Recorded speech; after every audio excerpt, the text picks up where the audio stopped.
Hi guys, welcome to another video from Overbite Gaming, and today we're taking a look at Buffy the Vampire Slayer, the 2002 Xbox exclusive. Wow, it's been a journey to get this puppy, I'll tell you. So I ordered it off of eBay.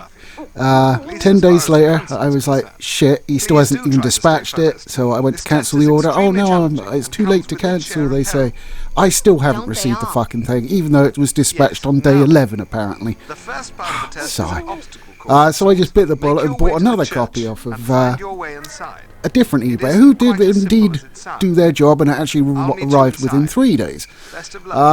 This is great, I thought, perfect. So I slammed it in and it didn't work, because although it is backwards compatible, it's only backwards compatible on the 360, not the Xbox One, unfortunately. So I downloaded a ROM. Having bought it twice, I felt well within my rights and emulated it on PC, because PC is obviously the master race and the correct way to play anything. So I finally got to play it. What did I think of it? Long story short, it's very good. I actually think I like it better than Darkness Bleeds? Shadows Bleed? The second one, you know the one. So basically you've got the entire voice cast with the... Sorry about that, any interesting cuts, I'm still suffering with my residual cough, so I shall try and make sure you guys don't have to suffer along with me. So it's got the marked deception of Sarah Michelle Gellar not voicing Buffy. However, the woman that they have got voicing Buffy is doing a very good job at emulating her. And to be fair, if you weren't that familiar with her and only heard her a few times, you probably mistake her for the real thing. So it's not too bad at all.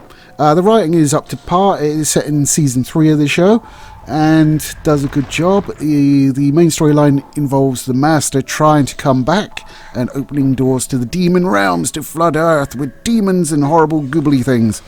And as Buffy, you're there to kick, punch and stake everything in your way, and you do. Loving the prepare to It's die ambiance. of its time. It's not like a God of War or anything elaborate like that in terms of its beating up, but you've got a punch button, a kick button, a block button, and a stake button.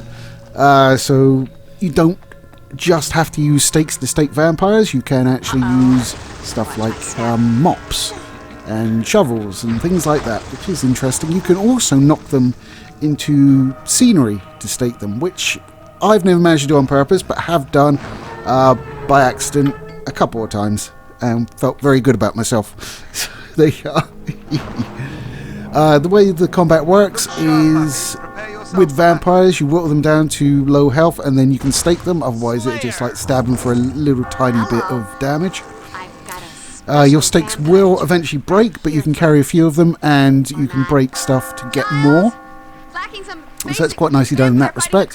All the other weapons also have durability meters. Unfortunately, I'm not a fan of durability meters, but yeah, you know, you're beating up vampires with a mop. It's not going to last, in all fairness.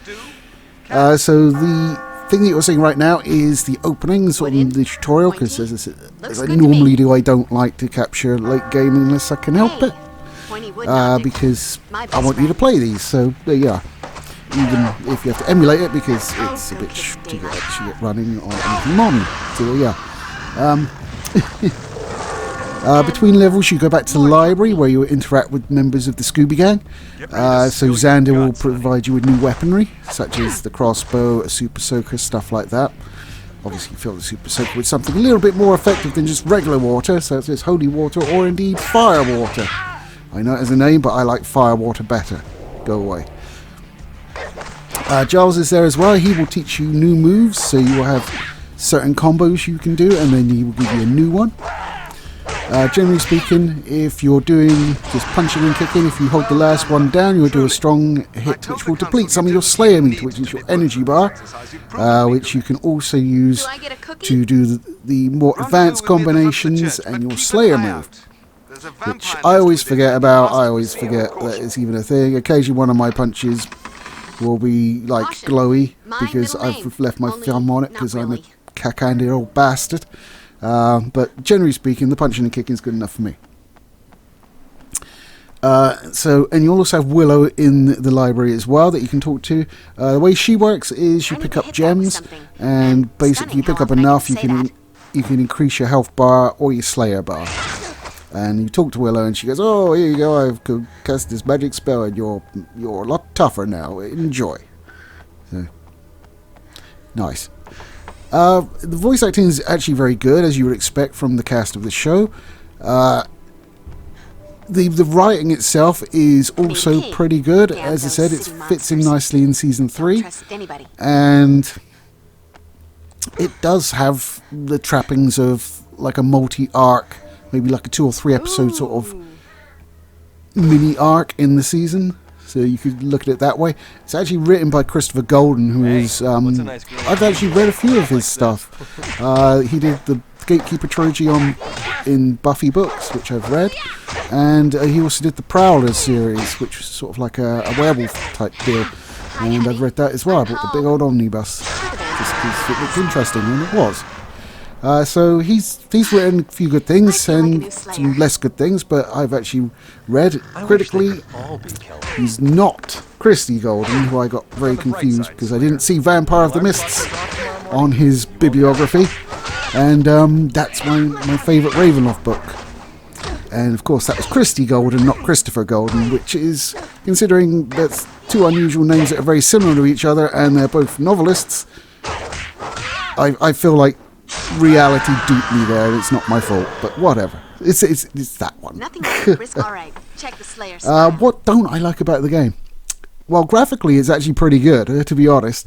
I've always been impressed with original Xbox games, and when you upscale them, they look fantastic, arguably better than their PS2 equivalents.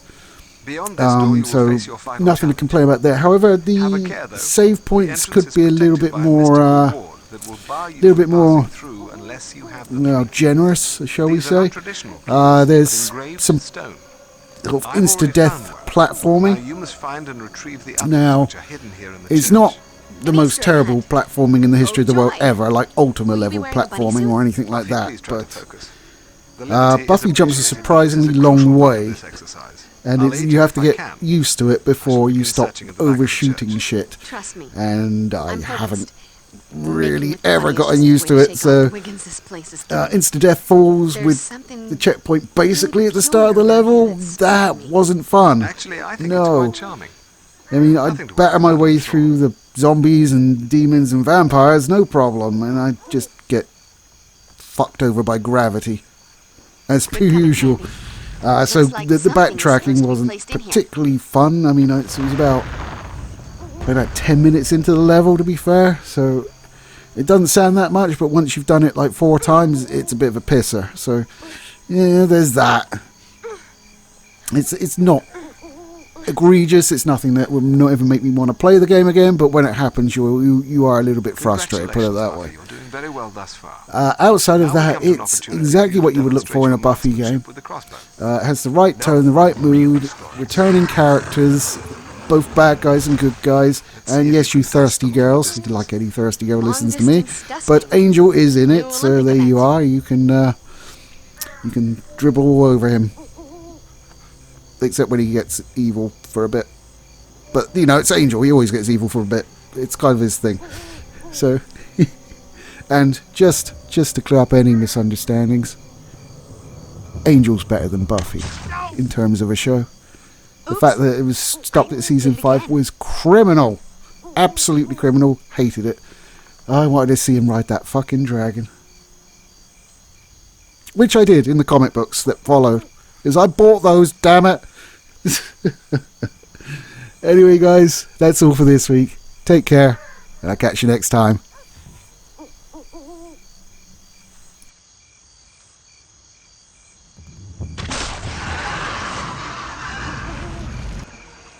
Excellent shooting, Buffy. I do believe your aim has improved.